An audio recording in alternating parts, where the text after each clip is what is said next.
Hi. Oh, okay, here we go. Okay. So I'm just going to let everyone know this is Dr. Nico Bohnen from the University of Michigan. Thank you, Julia. So I will be discussing a topic that's important for people who have Parkinson's disease with or without cognitive problems or dementia, or also for patients with Alzheimer's disease or dementia with Lewy bodies. And that is actually, the discussion is about ketones. And ketones are natural products that are made by our own body at a time that we do not have access to regular food like fruits or carbohydrates.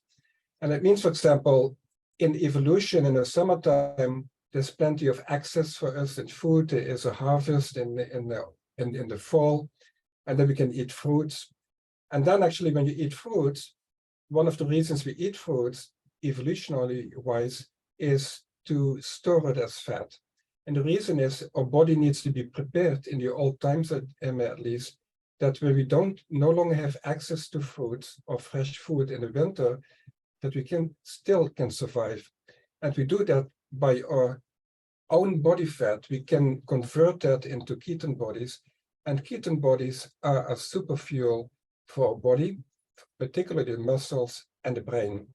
So this is something that you see still in birds. Like you see birds in the summertime, they pick and eat all the fruits, and they become more heavy, that they gain some weight and have more fat, and they need that fat to fly down to the location that Julia is going, for example, to Mexico, a couple of thousand miles. They need to burn that, and then actually they have energy to do so.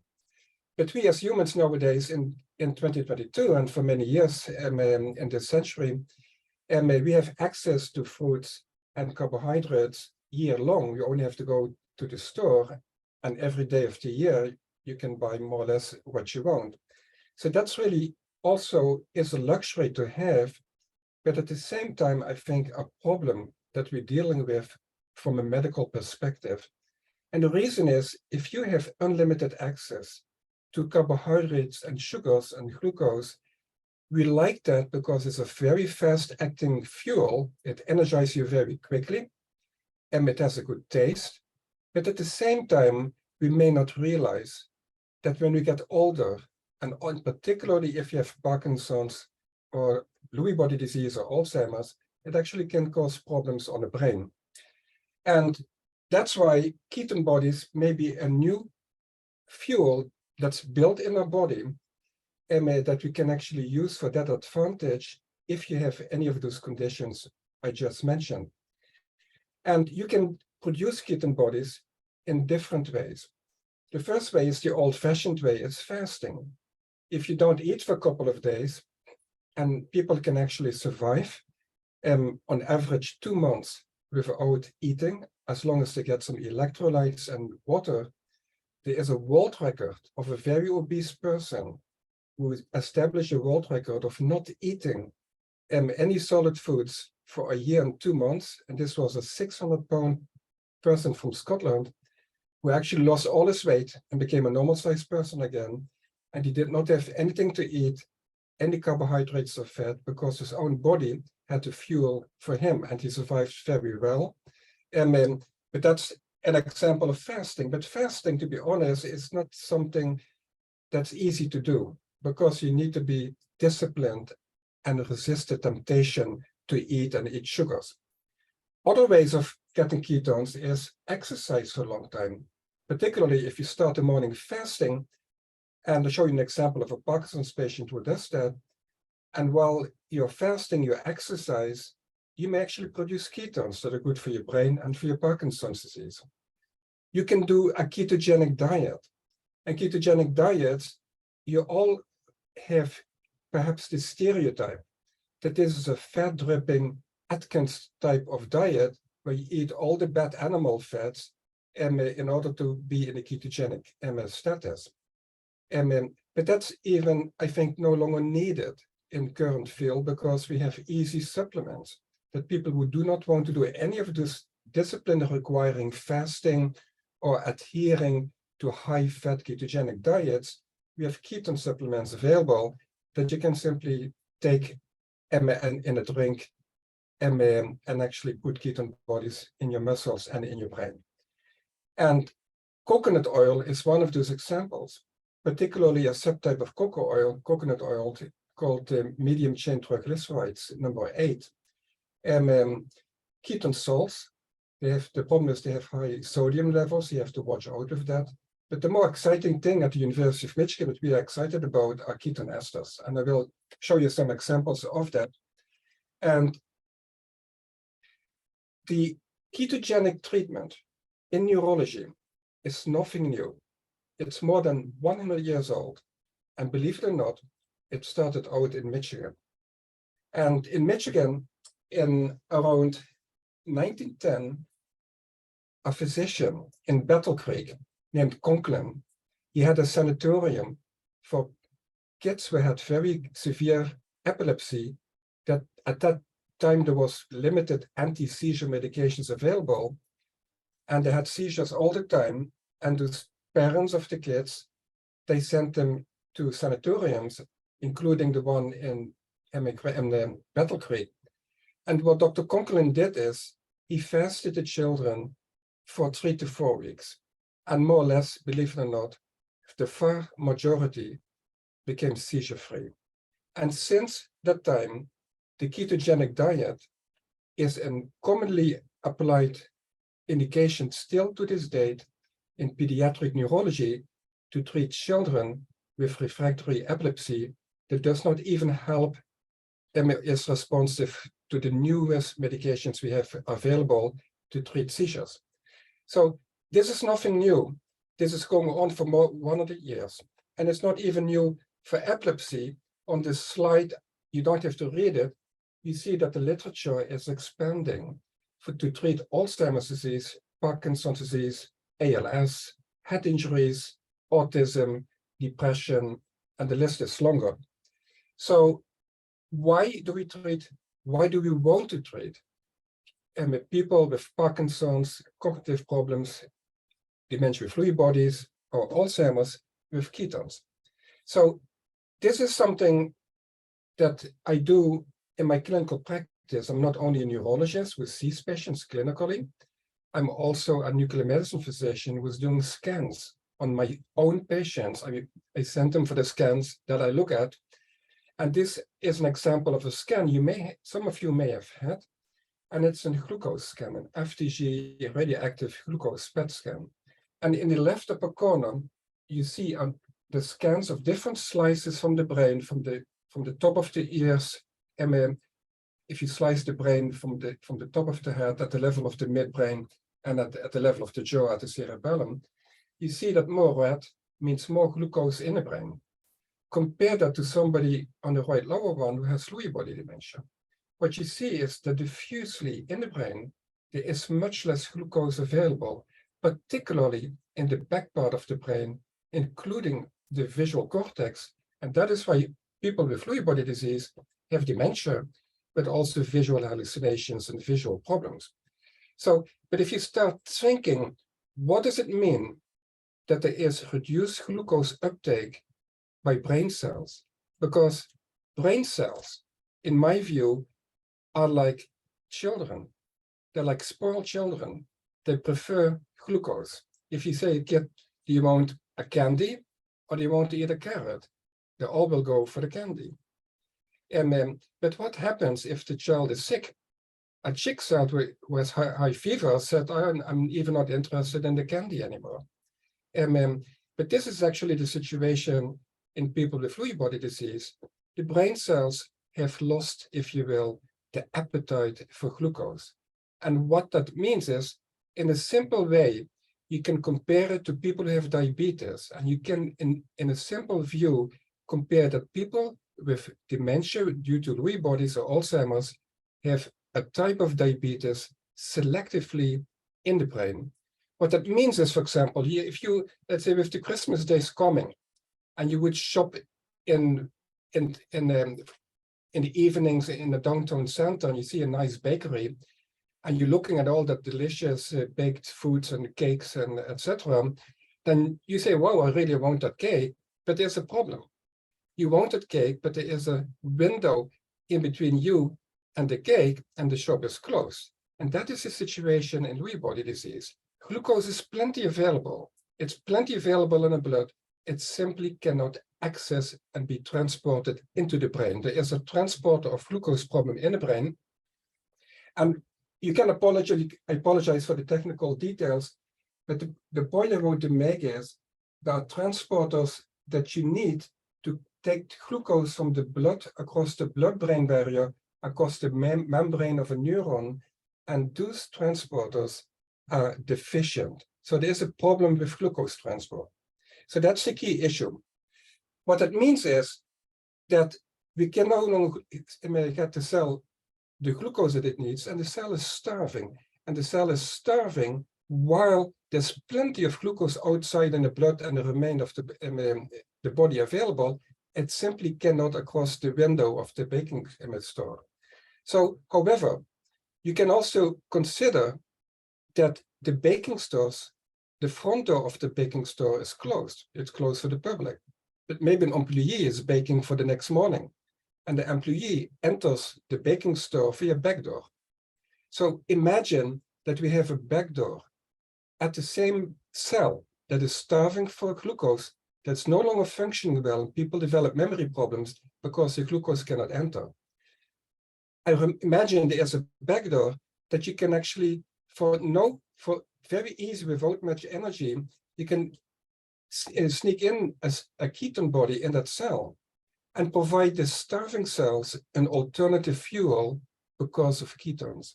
And that is the whole principle why ketones may work for people with dementia or Parkinson's disease. So this is an example, and this is, I apologize for the numbers, but I will give you the highlights. When you do a PET scan, and then you do a PET scan for glucose at baseline, you do a PET scan for ketone bodies at baseline. What you see is that at baseline, there are deficits in the brain I showed you on the previous slides, that the glucose is not picked up well. Then what happens is, if you look at in the same patients who just completed the glucose PET scan, if you look at the ketone body PET scan, so the areas I'm pointing here, if you see my mouse, that are low in glucose, have actually, believe it or not, an increased appetite for ketones. So those cells are not dead. Those cells are simply starving. And we need to rescue the cells, and we have to give them ketones. So that's the whole principles. And we did a literature review about all the studies about ketone supplements, ketogenic treatments, coconut oils, etc., in Alzheimer's, mild cognitive impairment, and Parkinson's disease. And this was a collaboration with my son, who was in medical school, and that we looked at all the papers, and there were like 36 papers that we found in literature, and we reviewed the technical quality of the studies, whether they were placebo-controlled, how much gave them, whether they measured ketone bodies in the blood, whether the patients improved. And the bottom line is that there is enough evidence at the moment to give ketone treatments for Alzheimer's disease and mild cognitive impairment. For Parkinson's, in the absence of dementia, the evidence is limited because the studies are only like 2 or 3 studies. And we are planning to make a difference in the literature here and start a ketone study next year in Ann Arbor. But the bottom line is, for dementia, cognitive problems, the evidence is overwhelming, unless you have a genetic mutation called an ApoE4, but that's a second story, but there is a way around that as well for Alzheimer's disease. But for Parkinson's disease, we do see studies where patients have benefit, motor-wise, improved tremor, improved walking, improved facial expression, and improved memory and attention. So this is actually what we see in the studies in Alzheimer's and mild cognitive impairment. The memory improves, language improves, attention and executive functions, there's a little change, there's some improvement there, but the global cognition improves. So it's not all around the clock in terms of the different cognitive functions, but the most important one, to express yourself and your memory, are significantly improved. So I was alluding to, do we need to eat a fat-tripping keto diet, such as an Atkins diet, in order to achieve those benefits? And the answer is no. And the reason is we have ketone supplements available. Coconut oil, ketone body salts, and ketone esters. And ketone esters are the most potent one. And you can take a meal that has glucose and carbohydrates in it, and give you a bottle of the ketone esters, you drink it, and your brain will have ketones. It even will suppress your glucose in your blood as well.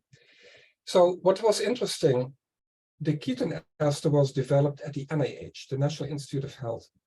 And researchers, in collaboration with a researcher at the University of Oxford in England, developed the very first ketone ester.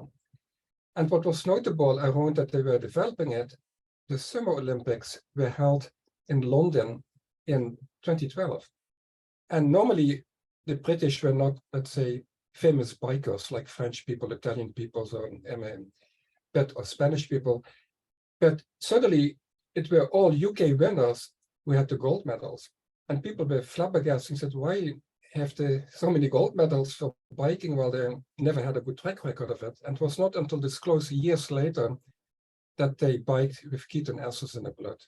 And nowadays, this is since the natural substance is completely legal.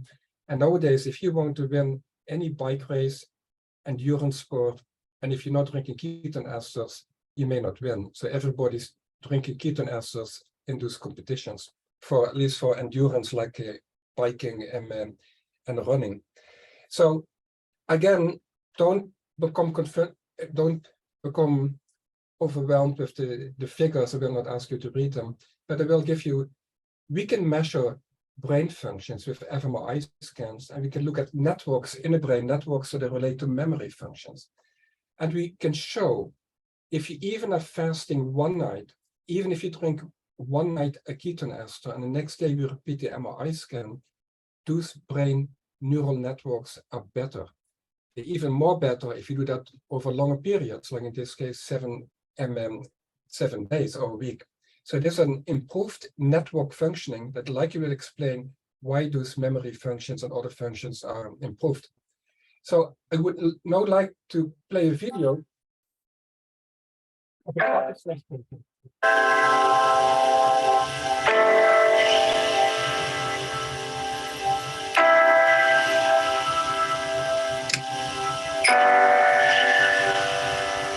fasted overnight, and I took this coffee that had 3 tablespoons of heavy cream that was grass-fed, 3 tablespoons of Kerrygold butter, also grass-fed, and a tablespoon of coconut oil. And you put a little stevia in it, you heat it up, you shake it in a thermos. I drank this in the morning, and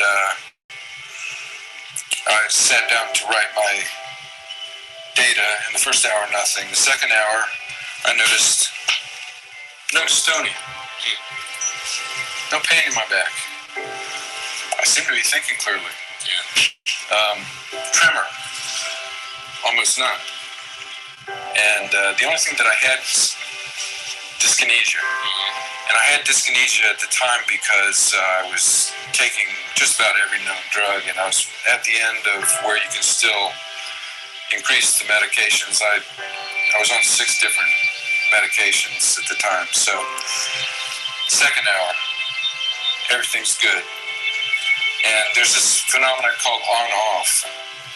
I could usually expect to be on, which wasn't really that good, about 1 hour of every day. On meaning focus, productive. It's a term that people who have Parkinson's would know. When you get it into the advanced stages. Yeah, so that was Bill Curtis. You can see one, if you type in William Curtis, you can see the YouTube video. It is an hour long online if you want to watch it. So this is an important case. This was, I mentioned the NIH researcher, Dr. Fitch, who developed the ketone ester together with a professor from Oxford in England.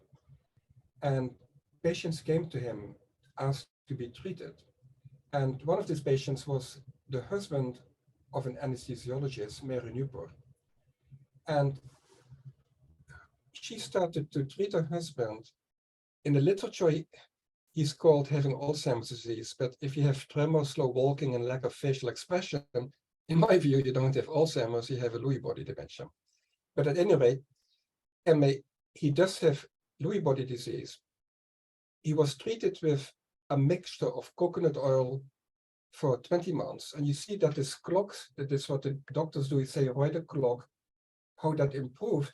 After 2 weeks, you see that the clock is emerging, and then after 37 days, there is a very solid clock. So you see significant improvements. He had improved personality, was more outgoing, improved mood, tremor was less, able to recall words, events, word finding, and able to socially participate. He was actually an accountant, had to give up his job, and he was volunteering, and he had to give that up. And then he started to volunteering again and did again some accounting. So he did that for 20 months, and then he reached a plateau. And then Dr. Fitch at the NIH gave him the Keto Master, the high-dose Keto Master, which he took for another 20 months. And he improved again, and he remained stable.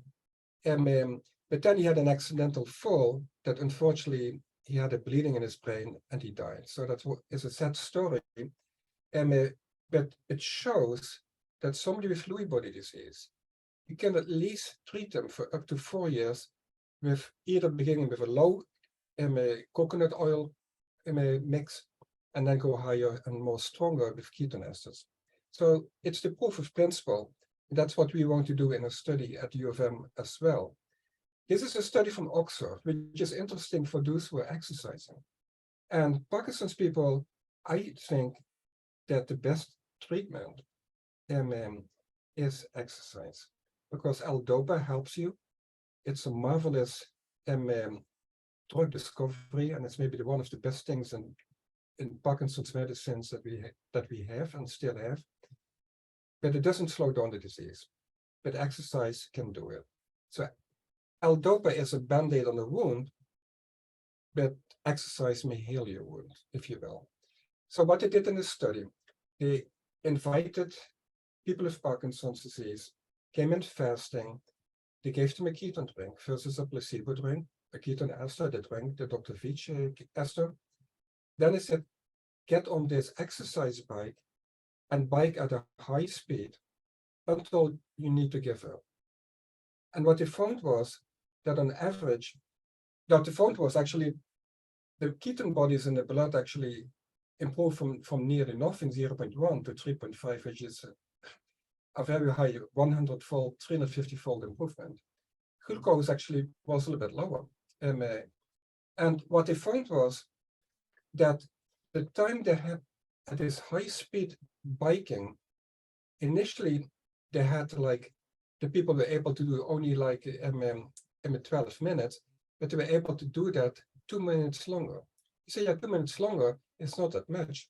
But I would say, in this case, it's actually nearly 25% more exercise capacity by exercising, fasting with a ketone ester compared fasting to no ketone ester. In other words, if there's a lot of biological benefit of exercise on the brain to promote the growth of dopamine neurons, if you get more bang out of your bucks with nearly 25% by simply taking ketone ester with your exercise, that would be big news and big important for people with Parkinson's. And that's one of the studies we're also planning to do. Because I believe we need to treat people with Parkinson's without dementia different than people with dementia, because the people with dementia, the glucose PET scan is highly abnormal, and a lot of cells that are asking for extra fuel while they cannot burn glucose. So you need to give them high doses. But I think for people who don't have these problems, a low dose with fasting in the morning, exercise in the morning, like Bill Curtis is doing, is actually the way to go for people who are in a very good shape cognitively. So there are even a lot of simple things to consider. If you're interested in ketones or ketogenic treatments, it's actually more simple than you think. There's a big research question. And I try to answer that also with a study I'm scheduling as well, hopefully next year. The big question is it the ketone bodies who give the improvement, or is it the drop the fact that people, when you have a ketogenic diet, you can only eat very little carbohydrates, 50 grams, and less than 10 grams of sugars. So that's very little sugars or carbohydrates. That's only like 200 calories at the most. So the question then is, if you do a ketogenic diet, there are two benefits of two effects. You will see ketones go up in the blood and the brain, we know that, but at the same time, glucose comes down. And then the question is, does the benefit come from the lower glucose, or does it come from the ketones, or perhaps, which I believe, on both? So to answer what I say to people if they want to do it, start very simple. Number one is cut out all the junk food, anything that has high fat and high carbohydrates, like bags of chips and French fries, cut them out. Anything fried fish, cut them out. If you bake the fish, if you grill the fish, that's okay. So cut out junk food. Then you can already improve on that. Then, if you say I want more improvement, cut out anything sugar from your breakfast and lunch. Very simple. There was a recent study done in a nursing home with people with cognitive problems, because that was the reason in a nursing home. The only thing they did was taking away any sugars from the breakfast and lunch, and let's say taking away any cereals with sugars, any yogurt that had sugars, or any snacks that had sugars. That was the only thing they did. They were given the normal meal with dinner in the nursing home. And after months, these people had cognitive improvements by simply taking away sugars from breakfast and lunch. Very easy to do, no fasting required, simply resist anything sweet. So if you then want even more improvement, you can take a coconut and make a supplement. And what in the literature is, you can cook with 2 tablespoons of coconut oil and mix it and use that instead of a vegetable oil. And may use the coconut oil, like 2 tablespoons per person at least. That's it. That may already help. And that was actually done for more or less with the patient from the friend of Dr. Fitch. And if that is not enough, then you can consider ketogenic diet, or more easy, a ketone ester. And the ketone esters are an easy solution. There's one problem is they're not cheap. So ketogenic diets will be cheaper, but it's something to consider because there is a payoff. If you can get your life back to some degree and become more functional, that's a huge win situation. And those esters may cost like, let's say, up to $5 per day or even more if you want. It's a lot of money, but it's something that may be worthwhile considering about, and maybe cut out the sugars, and the money you save on that, you can actually use it for the ketone esters. You can use a ketogenic diet, but I would say for ketogenic diet, do not do it alone. And do not follow the Atkins diet, because you don't know how you respond. You need to continue checking your lipids, cholesterol, triglycerides in your blood. You need to be under, let's say, preferably under dietitian. There are websites, I can show one at the end, called the Charlie Foundation that gives practical tips how to do it. But I would say don't do that on your own. Do it under supervision of a dietitian with permission and approval of your doctor, and have the doctor check a couple of labs. So having said that, I would like to end saying thank you in capitalized letters for all of you who participate in a research study in Ann Arbor, and I've seen several names here. Thank you so much. You know who you are. I know who you are, but we really appreciate your help. I would also like to acknowledge my keto team investigators and my son Jeff on the left, the gammas who are developing ligands for us that we can look at with very novel techniques at ketones in the brain, my colleague neurologist Roger Alban, and our study coordinator Alexis Griggs. If you're interested in our research, I have an email, a website, telephone number, even Twitter number, here on the slide. Then you can feel free to contact me. And then at the end, I can actually show you this slide. Maybe I can do it now. The site of the Charlie Foundation that has resources to do that. But I would say do not do it alone. Do it under dietitian and doctor's supervision. I stop here. I'm happy to take any questions. Wow, this is absolutely fascinating. So I do have people on mute. So if you want to unmute yourself to ask a question or put it in the chat feature, I'm sure we're gonna have a lot. I have a question. My name is Nancy Harrison. Your talk was fascinating, absolutely fascinating. But I'm afraid I still don't really have a crystal clear view of the practical access to ketone esters. What exactly are they? I mean, at this moment, if I were to go to a health food store or whatever, are they available? Do I mix them with what? You know, if I wanted to pursue something like that, how do I do it practically? Yeah, let me go to a website here, and again, I have zero commercial affiliation, so I'm not selling here anything myself. And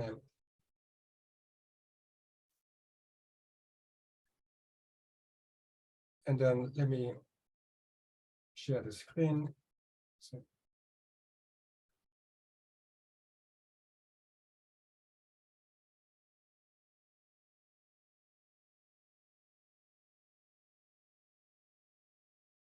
So again, I have zero commercial affiliations, but this is the product I believe is the cheapest. It's called Juvenescence. It's from a company that's a spin-off at the University of California, San Francisco. And they sell this product, and that's a powder or drink. And they sell it to promote longevity and health, etc. But then I click on the product is called Metabolic Switch. And then you have bottles, and then you have powders. I would say go with the powders. The taste is better, but they give you advice how to do it. And then the thing is, if you would, let's say, take this big jar, actually we will use it in a study. It has 28 servings and the price is 89.9. If you then you actually see you already get a 15% off here, but if you do it, if you subscribe, like say, I buy one jar per month or so, which would be like $2.50, $2.30 per day, then subscribe and save will give you that. It's also available on Amazon for the same price. So in other words, this is a product at least we will be testing, and we will pay the company for the product. And that's the product that is your entry level. For the high dose ketone esters, that means it will become more expensive because you have to take more scoops. But if you start out to boost your exercise, I would say take 1 scoop in a drink in the morning and then exercise. If you have dementia, you may need like 2 scoops per day or even more.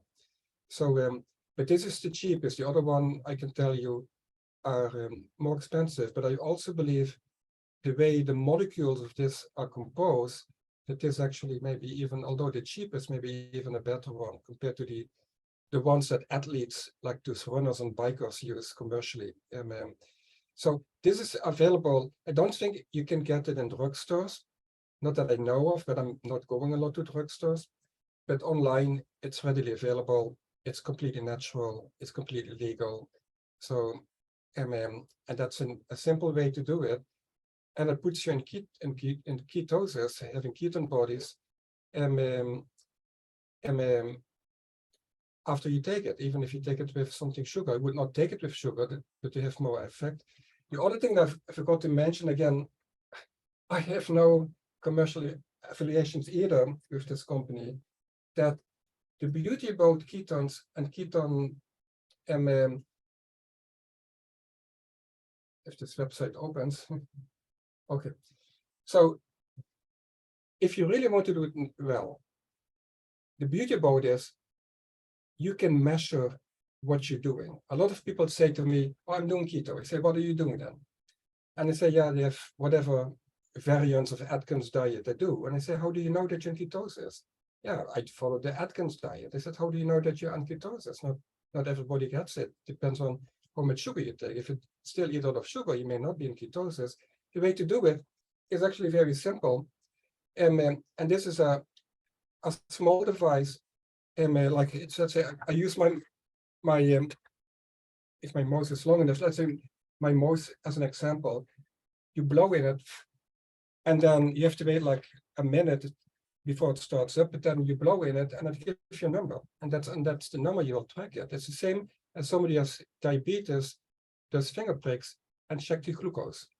So this, if you want to be serious about it, this will be a one-time investment that you can see exactly what you're doing. And people say, yeah, if this ketone level is between so and so, I feel better. Let's say if it's between 10 and 10 and 15, I feel better than when it's between 5 and 10. So you can even decide what level you feel best on. And it's very different between people. But at least you know what you're doing, you know the effect, you know that you're not being goofed up by the company, that the stuff works, and you have numbers. And it's the same how we treat people with diabetes in clinic. We follow the glucose. And this is, you follow the ketones. So it's as simple as that.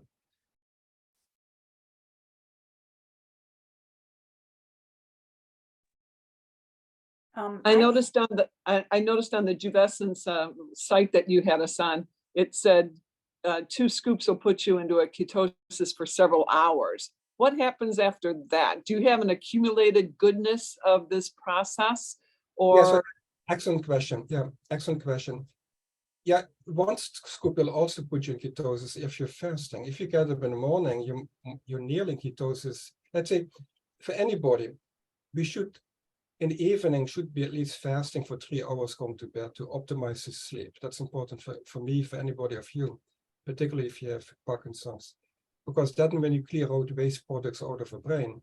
So you need to be fasting 3 hours prior to bed, and please do not snack before bedtime. It's not in your own interest. So when you wake up in the morning, you're nearly at a very minimal level of ketosis. So it's not much to push you at a higher level. So then 1 scoop is more than enough. But your question is excellent. How long does it last? And indeed, if you look at the company side, a few hours.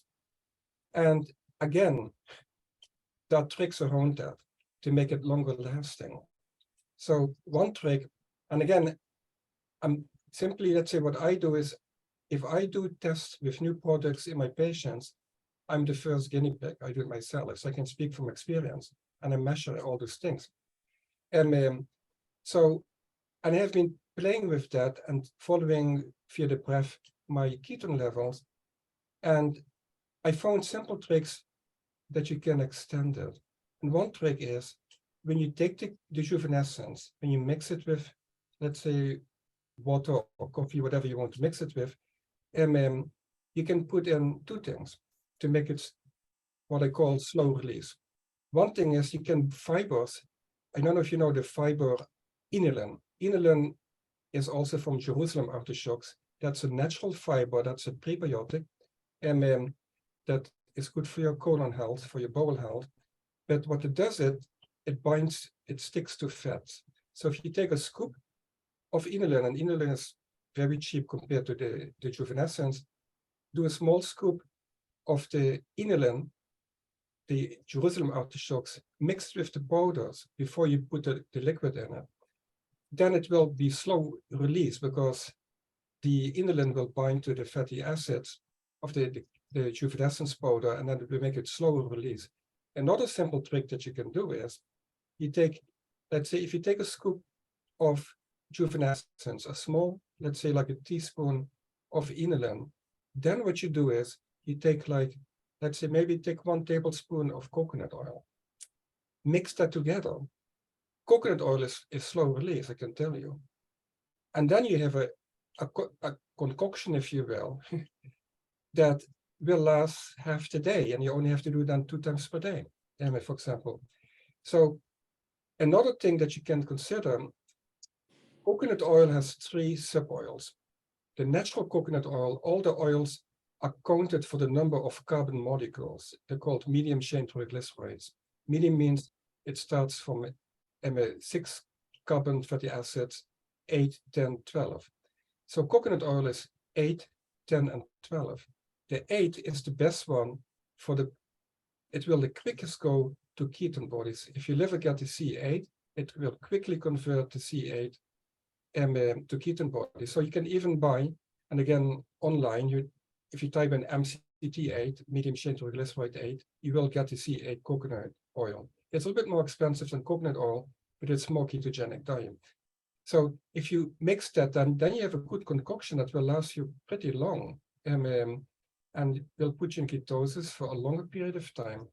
And in my view is, try to stay away from anything sugar or glucose during the day and wait with your carbohydrates till dinner. And then when you eat carbohydrates, take, let's say, the more healthy carbohydrates, not the fast, like potatoes or rice. Potatoes and rice are really bad, if you will, in terms of glucose peaks. You really want to keep the glucose low, the peaks. But so that's more practical tips. I have to disclose, this is what I simply try to figure out myself. I have never tested it, whether it works, but at least it works in myself. So I can only speak for myself, not for you, but it's something to consider. It's an excellent question.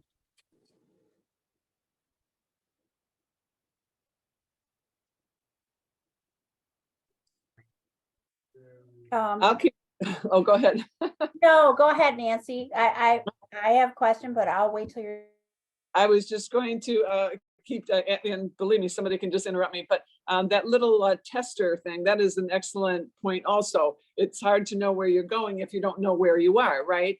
Yeah. Or to measure your success. It only makes sense. Is the site for that item, is it the BioSense? Is that the name of the company? Yeah, so yeah, the BioSense, actually, they should have a figure here, how it looks. Let's see if there comes an app with it, but you don't need the app. It gives you a number, like,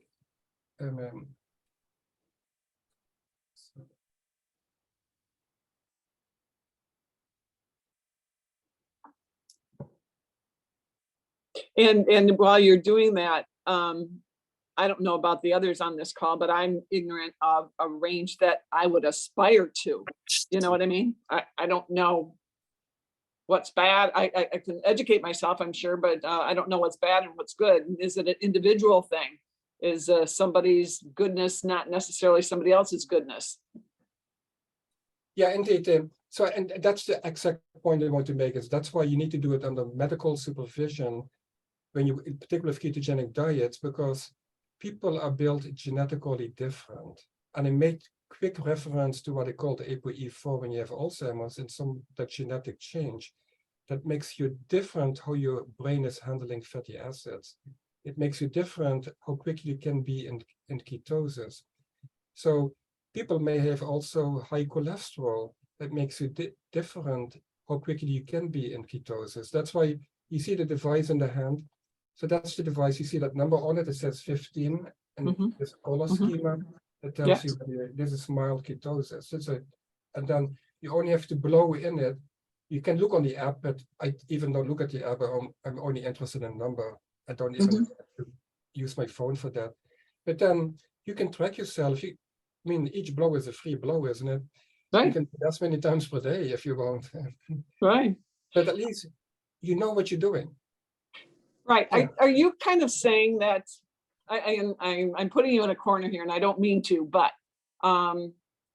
that if nothing else, a person, it could do no harm that a person with Parkinson's, maybe with a mild, MCI or whatever, could do those 5 steps of yours, to get rid of junk food and stuff like that, and maybe do 2 of these esters a day, and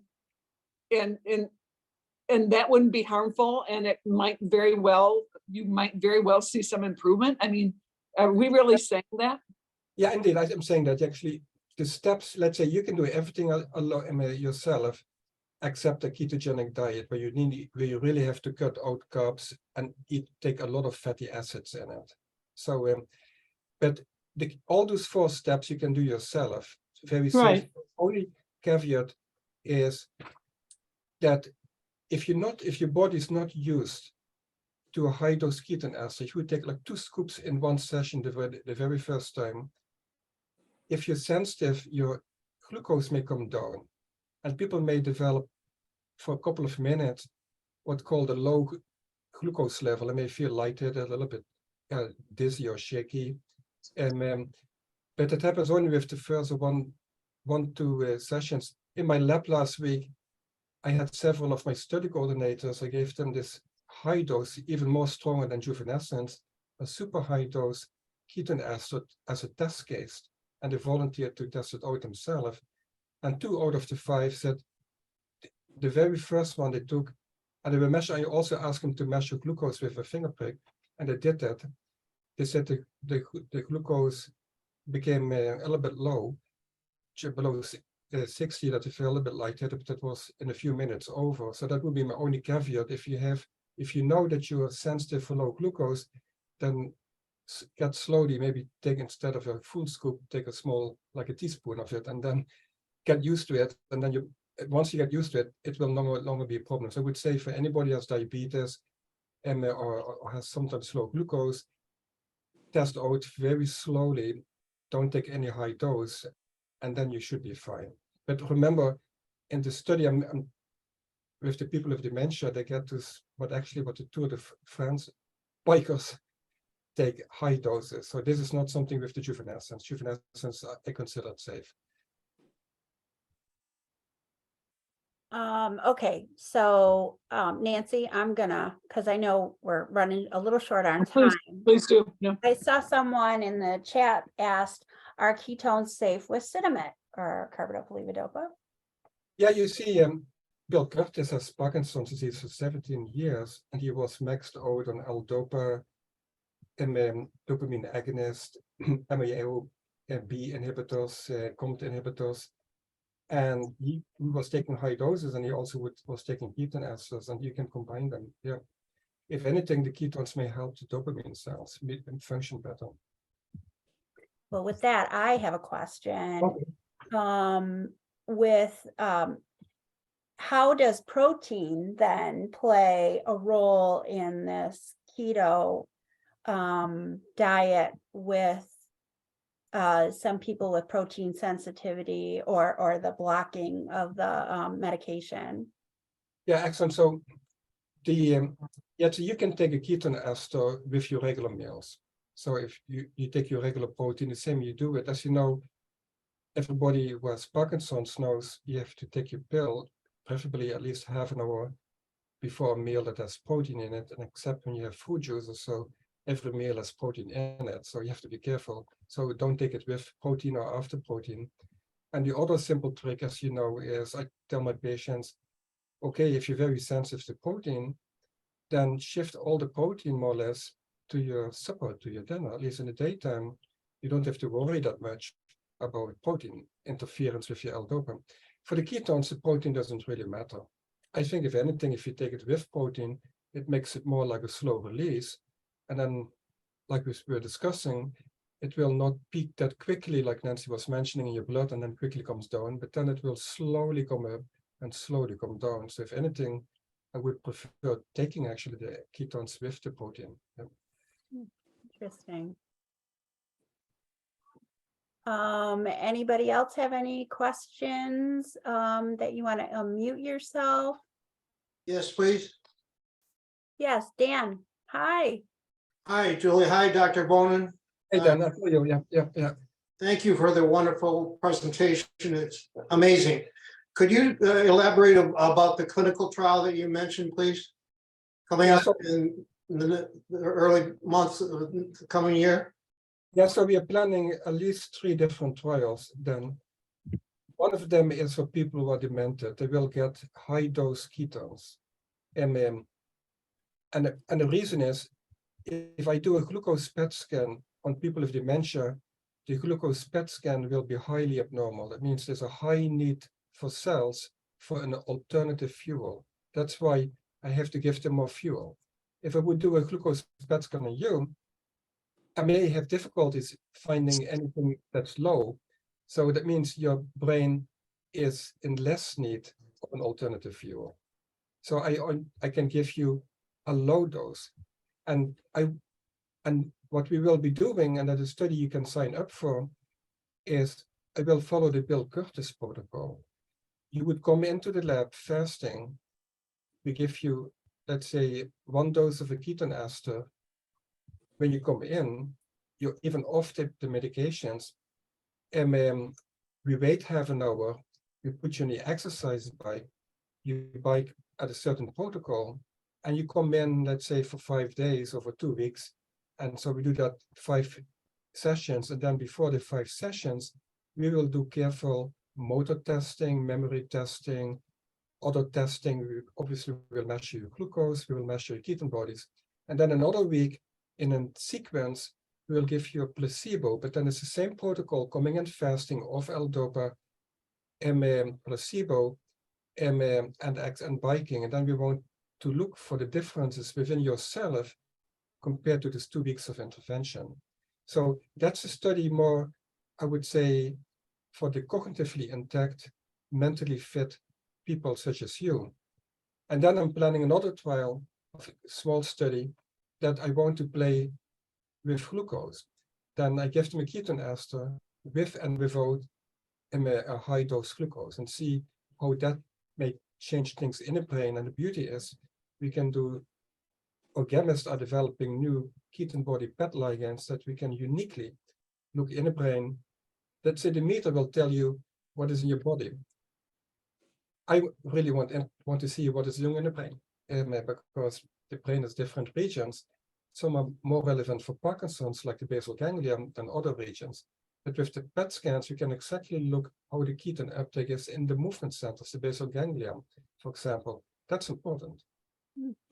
So those are 3 studies, and those are pilot studies, so we may not need that many people, but the study is funded by a private foundation, and if we can show them promising results, then hopefully we will get 3 years or 4 years of extra studies, and then we can do large studies. So those are, I would label pilot studies, like we take maybe like 10 people, for example, not that many people, for each of these studies, like a total of 30 people. But then if the foundation like what we're doing and they're willing to fund this, then we know from the 3 studies I'm doing what the best treatment is. I can say, okay, this works in this person, this works in that person, and this is how you need to combine it with exercise, you need to combine it with a fasting state or whatever. But then we can do a large randomized clinical trial with a lot of people. We can even have centers let's say outside Ann Arbor in the suburbs of Detroit, or in other places like let's say Grand Rapids or Lansing. Doctor, at the end of the day, do you think that, I mean, is the goal of this to stop progression? Is it one of those things that once you stop doing it, then the benefit stops? Does the benefit hang with the person as the longer they do it? Yeah, I put it this way, there are studies, and we have to make indirect conclusions from that. That's an excellent question, Nancy, is where you look how the neural networks change with aging. And unfortunately for myself and anybody of us, each day we get older, our neural networks go down. That's our evolution. You're at the top, if you will, when you're like age 25. But since after that age, all of us, we will go down. And you can calculate the slope of this down slope from age 25 to older age. Once you know that slope, with the studies I showed you with these neural networks, we can say how much improvement of the neural networks do we see with the ketones. And then when you extrapolate that on the slope, it puts your biological clock 10 years back. So that's an high extrapolation. It's not proven, but we probably don't have an answer for the next 10 years anyhow. But that would be, I guess, that's why they're called the fountains of youth, ketone bodies, that it may perhaps put your biological clock 10 years back. Maybe. Yeah. At least I'm optimistic. But, Me too. There is another question in the chat bar. How does alcohol impact this dietary recommendation? Well, excellent question. Actually, I should have mentioned that. Do not combine ketone esters with alcohol. Yeah. And because you may not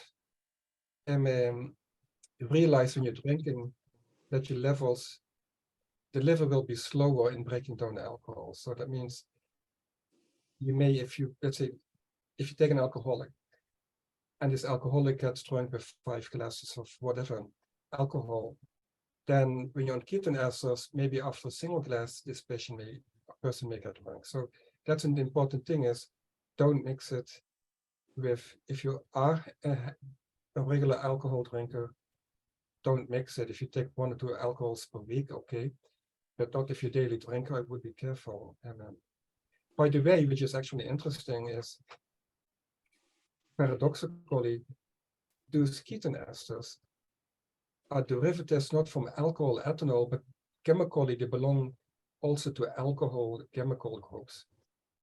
And one of those ketone ester components called butanediol, if you take that, it will also produce ketone bodies.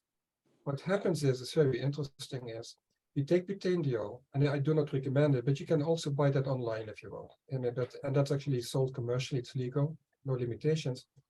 For the first 5 or 10 minutes, people may feel, that they have a drink, that they may feel a bit woozy, or may feel that they say, I may get drunk. And then within 15 minutes, the brain clears up, it becomes very clear, and all that alcohol sensation is gone. So now they're organizing studies for people who drink alcohol and have alcohol substance use or alcohol dependency. In the old days, we would call it alcoholism. To help them stay away from the alcohol, they give them this butanediol ketone ester that they drink, and for them it looks like alcohol, it smells like alcohol, and it tastes like alcohol. And they have this transient near drunk sensation for 5 to 10 minutes, and then it's over and they're very clear. And then they can stay away from alcohol.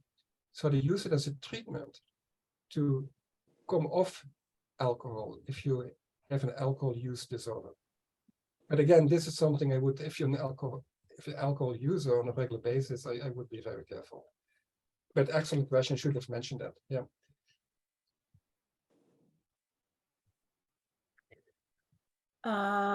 I don't see any other questions, but I kind of have a question. I don't know if it's related. I had someone contact me at the office and ask if they were at higher risk of getting Parkinson's disease after having bariatric surgery. And while I don't know that we know the answer about that, I wonder if someone with bariatric surgery that then is usually prone to a ketone diet would have a decreased risk of dementia. Oh, maybe that's our next study. Oh, no. Yeah, a very interesting question is, there is actually a link between that. Oh. Bariatric and the bypass surgeries, the gastric bypass surgeries, really change your microbiome in the gut. And we all focus now on microbiome in Parkinson's disease. And we believe the microbiome in Parkinson's disease is the basis of what's called the gut-brain axis. And the health of the gut is related to the health of the brain, particularly if Parkinson's. We believe we're now subdividing people in 2 types of Parkinson's. One is called the body first Parkinson's, and the other one is called the brain first Parkinson's. It depends where the misfolded protein from the Lewy bodies, alpha-synuclein, starts. If it starts in the gut, it's transported via the vagus nerve, a nerve from the gut to the brain, into the brain, where the alpha-synuclein cause Lewy bodies in the brain. We call that body first Parkinson's disease. If it starts in the brain, and we believe that alpha-synuclein is actually can be like, if you will, a viral particle that's infectious. Same like Creutzfeldt-Jakob, it's called a prion disorder. And prion disorders are fragments of a virus that can enter cell and multiply in itself. And one intriguing hypothesis about Parkinson's is that we inhale it. And if you inhale it, there are two ways that if the prion of alpha-synuclein is in the air, the two ways that it can enter your brain or body. You can either swallow it, and then it gets to the gut, and that causes the body first Parkinson's disease, or you inhale it via the nose, and it enters via the nose, via the smell center, the areas of the smell areas that are very close to the amygdala hippocampus, the memory centers and basal ganglia in the brain. And we call that the body first Parkinson's. The simple way to clinically distinguish it is that if a person with Parkinson's has acting out of dreams and is thrashing while dreaming in bed, if the acting out of dreams starts before the motor onset of Parkinson's, before the tremor, before the slowness in movements or the difficulties with finger movements, then that person has body first Parkinson's. If the acting out of dreams starts after the motor onset or never starts, then we call it body first Parkinson's. With PET scans, we can actually image exactly the organs, the heart and the gut, and look exactly where the disease is present. So with PET scan, we can classify Parkinson's into two subtypes. The point what I want to make is that the gut microbiome and the gut-brain axis plays an important role in causing Parkinson's disease. And I would imagine that after gastric bypass surgery, your diet is completely different. There's much less volumes of food, small things. It will change your microbiome. And I think the question is whether it may help or make Parkinson's worse is, what are you eating then? If you eat less sugars, perhaps, and less sodas, maybe it will help you Parkinson's disease. If you still like candies, maybe not. So I think the microbiome plays a role, but it will depend on what you eat after surgery. But that's my hypothesis. Yeah, interesting. Oh, this is fascinating topic. We could probably be on here for another hour myself, but we won't keep you.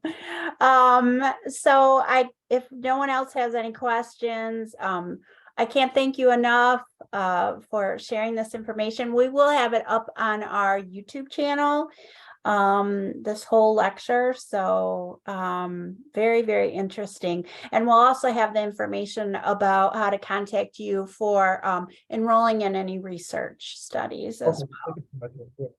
And thank you, and have happy holidays and good trip to Mexico, Julia. Oh, thank you. Yes. Happy holidays to everyone, and a happy new year, and stay healthy. Bye-bye. Thank you, Doctor. Thank Okay. Bye-bye. Bye-bye.